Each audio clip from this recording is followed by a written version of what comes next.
Would you rather be respected or feared? Let's talk about it.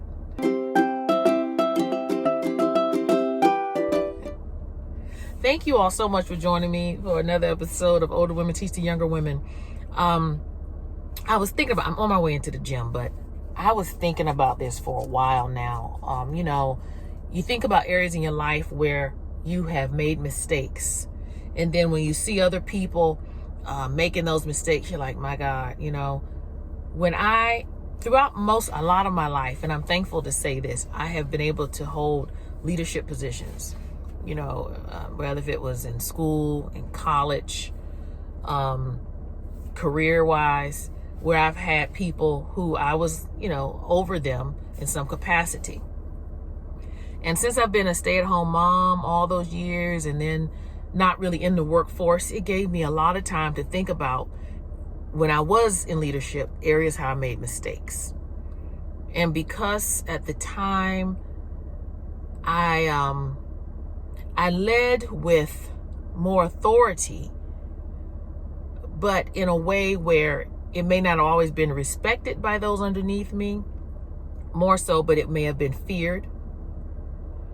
Fear of if they retaliated, they could lose their job, possibly. Or fear that, some people just don't want to disappoint. And now that I'm 50 years old and I've learned a lot from my mistakes, I'd rather be respected than feared. I don't want people to fear me when it comes to any capacity. If it's in leadership, if it's in parenting, whatever area. You can apply this to being a parent. Let's say you may not hold a leadership position, but you are still in your home. You are leadership over your children. Your leadership over your friendships when it comes to how people treat you and your boundaries. And you don't want people to treat you a certain way because they fear that your response. You want them to treat you right because they respect you. So I want you to really do like a righteous judgment on yourself and look at yourself and say, well, damn, am I feared by people or am I respected? Is my attitude funky and people only tolerate me because I hold their paycheck in their hand, or do they really respect me because I have character, and when I make mistakes, I'm not too afraid or too controlling to admit it?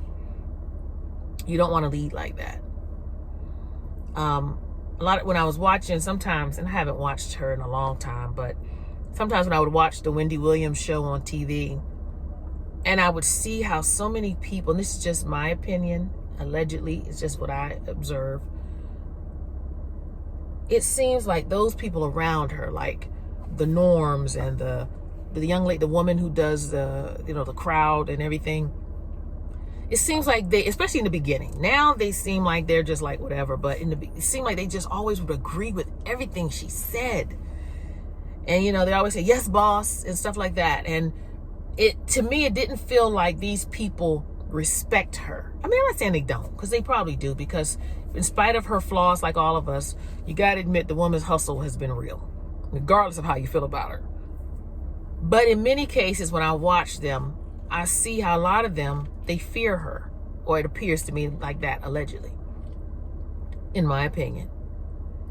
And it made me look at myself. It didn't make me look at her and judge her. It made me think even more about how, my God, so many times in my life, when God entrusted me with positions of power and authority, that I did not rule or govern in a way that people would have respected me. More so, they feared me. And I don't want that. And I don't want that for you.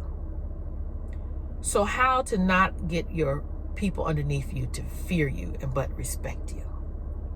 And this is only the 3 rules that I go by. 1, realize that you are not always right. That's the first key. You are not always right.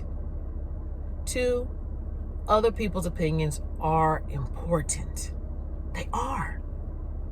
Even if God gave you the vision, other people's opinions are extremely important. And 3, to get respect, you must give respect. That's it. I'm at the gym right now, and this lady came out. She has a beautiful shape, beautiful physique, real tone. You go to the gym, it's funny. You just see different people, and you're like, wow, it's amazing, you know. But anyway, those are the 3 areas. You have to realize that your opinion is not always the best. You have to humble yourself, and you have to really know when you're wrong. Be teachable, be pliable. And you'll succeed in every area, not just in business, but in family and relationships. Of course, you have to let people know your boundaries, but it's how you do it. It's how you do it. So I just wanted to drop that off to you all because, like I said, I've been reading this book. I've heard a lot about it for years, and I just was like, let me just get it.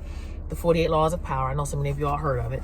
And my 12-year-old was like, Mom, I was reading reviews about that book, and some people say it teaches people to be manipulative. And I'm like, anything that I read, I eat the meat and spit out the bones. But the first law is what really got me when it talks about never outshine the master.